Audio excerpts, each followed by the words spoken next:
What's going on, everyone? Jeremy here. And I'm starting to really get hyped for the new Soylo, a Soywars story movie. There's a lot of interesting opinions on it, and I thought I would share with you how I'm going to prepare to make for my showtime on Thursday night at 7:30.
Actually, when I got home from shopping, I realized that I had forgotten to purchase my seat.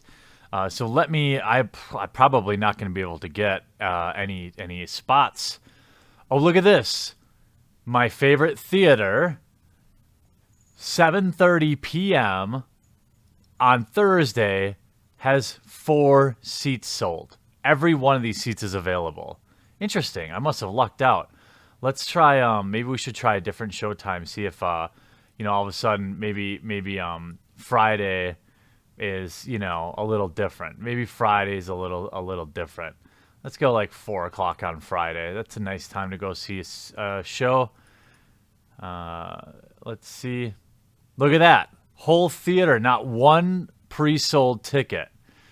Wow, I really lucked out. The next thing I usually do in my preparations is, of course, to check the Rotten Tomatoes. Here we have 71%. And as we know with Rotten Tomatoes, they, of course, certify everything fresh that pays them enough money or buys enough advertising on their site. I wouldn't consider a 71% certified fresh. It's like saying, hey, moviegoer that doesn't think our site's a total joke. We know you're going to spend $50 taking your family to the movies. Would you like a C- movie? We recommend a C- movie. Deadpool or Avengers are obviously totally fine. A Quiet Place, totally fine. These are B pluses and A scores. But I'm not sure I would certify this fresh. And by the way, the average rating is actually a 65%. So I'm really going to have to work on my preparations, on my soy intakes to hopefully overcome some of these low scores. Now, 60% of people that voted on this didn't even want to see it. 13,000 people have voted and said they don't want to see this. It's making me a little nervous. So to qualify kind of my spot in the fandom, it would probably be as a normie. I've seen all of the films. I collect random figures when they're cute. My wife likes BB-8 like most girls do. But overall, my interest in Star Wars has strongly been its bastardization over the past few years. How they revisionists basically went back with The Last Jedi, which is one of the worst movies I've ever seen in my life, and just shit on everybody. Just shit on everybody's legacy, and the whole Jedi's flying through space thing. The last couple movies have just been abysmal. But what I have noticed is the other thing I've noticed is that they have been cramming a lot of leftist ideology stuff into the films. Now, that's not necessarily bad up front, but it's clearly at the expense of good writing or really any respect for the franchise in and of itself. It seems like it's just a husk of what it used to be, and now Kathleen Kennedy is just using it to push her left-wing ideals. When I see articles, like, this is the thing. Like, when I see articles, okay, about Lando being pansexual, and I have to, like, ask myself if he's having sex with his robots, this is not what Star Wars fans even want to talk about. This is not a narrative that is interesting to us. This is... and you read the director and the writers, and I think Ethan Van Sciver has been doing a really good job covering the Star Wars situation. And so I think that's why I really haven't gone over any specific articles, but I've been seeing them on his channel, and they're pretty sad, where they're talking about, well, we really wanted to get an LGBTQ person into this film. So Lando, which was, in my experience, basically a man's man, is now pansexual, and he's into his robots and having sex with dinosaurs. I don't know. I don't know what that means.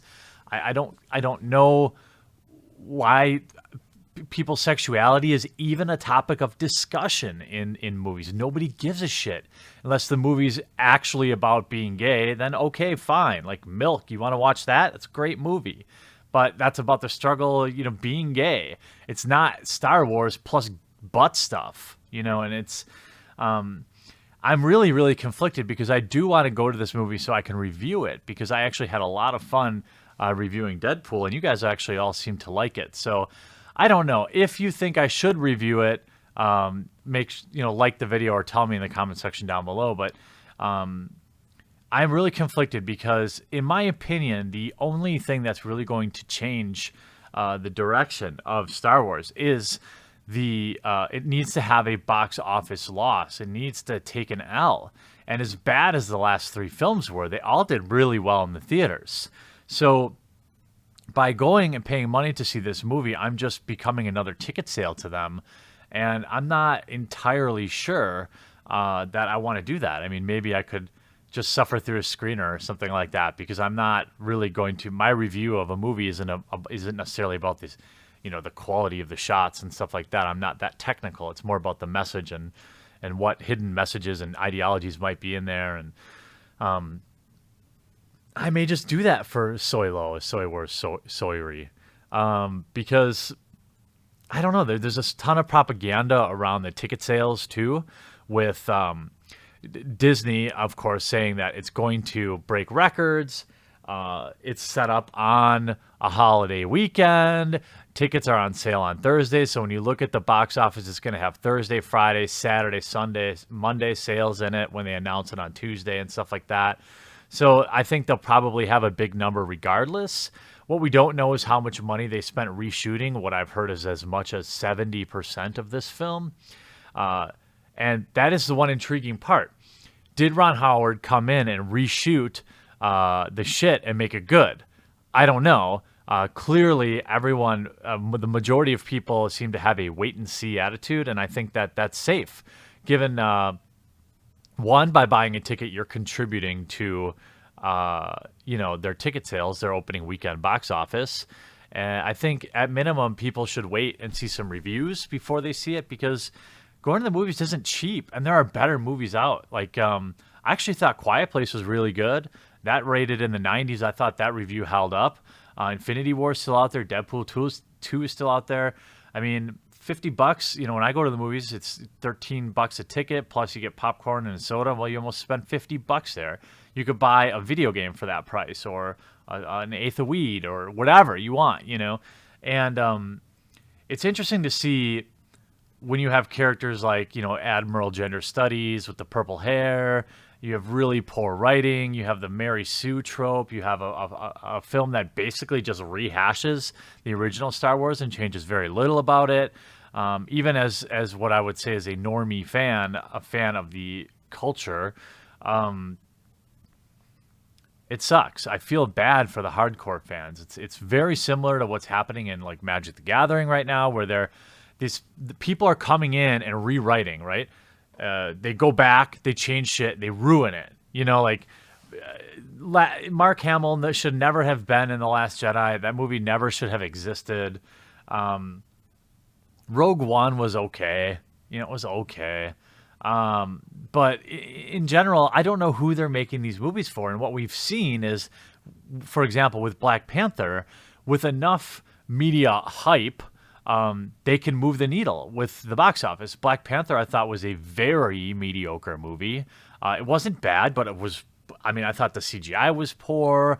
I thought the acting was mediocre. I thought the storyline was fine. It was just a really, really, really run-of-the-mill, middle-of-the-road Marvel film. Fine for a matinee price or a rental, but nothing to write home about. And the media wouldn't shut up about how it was so revolutionary, and they broke records, right? So it'll be interesting. I was actually really surprised when I went in to buy the tickets for the video here, that they would just all be empty. And that theater is big, in a big city. Like Brookfield, Wisconsin is not small. That theater sells out often. And here we have Thursday, all those seats available. Nobody cares about it. And I think that's indicative of what you see, like with Magic or other fandoms, when these people who want to push an agenda, whatever it is, they get so wrapped up in pushing their agenda that the actual art suffers. We see this again with Magic the Gathering. They're so obsessed with having a gender fluid, new males in their art. The art looks like shit. And to most people, right, when you're trying to pander to like 1% of people that is going to pick up on that and appreciate it, the other 99% of people just see a bad product, and they're not coming back the next time. And I'm really hoping that Solo has a horrendous opening weekend, and we could see some change, because I feel bad for the Star Wars fandom. It's really sad when you have these shills coming out and fighting the fans. You should be making the movies for the fans, especially when you're whoring out this franchise at this stage. You make one movie, you do what you want, but when you're trusted with a multi-billion-dollar franchise, you keep putting out these movies, your fans aren't going to come to your theme park in Florida and go to the Star Wars area. Your fans aren't going to show up at the theater anymore. They're going to wait and buy it on DVD, or they're just not going to see it at all. And it's really a sad state to see the franchise in now, with this yearly milking that they have of the fandom. If you're going to milk them with yearly movies, then you probably should make them good. And this J.J. Abrams stuff is, they haven't had good director. They've had names, right? But nobody that respected the property. So I don't know what the future is, but I know I've got to get my testosterone levels down before I see it. Let me know, are you going to see Soylo, a Soywars Soyri? What are your predictions for the box office? Do you think it's propaganda? Do you think it's going to do well? I am hoping it does really poorly, because I have very low hopes for this film. But I am curious what you have to say. So we'll see you with a movie review probably Friday. So pray for me.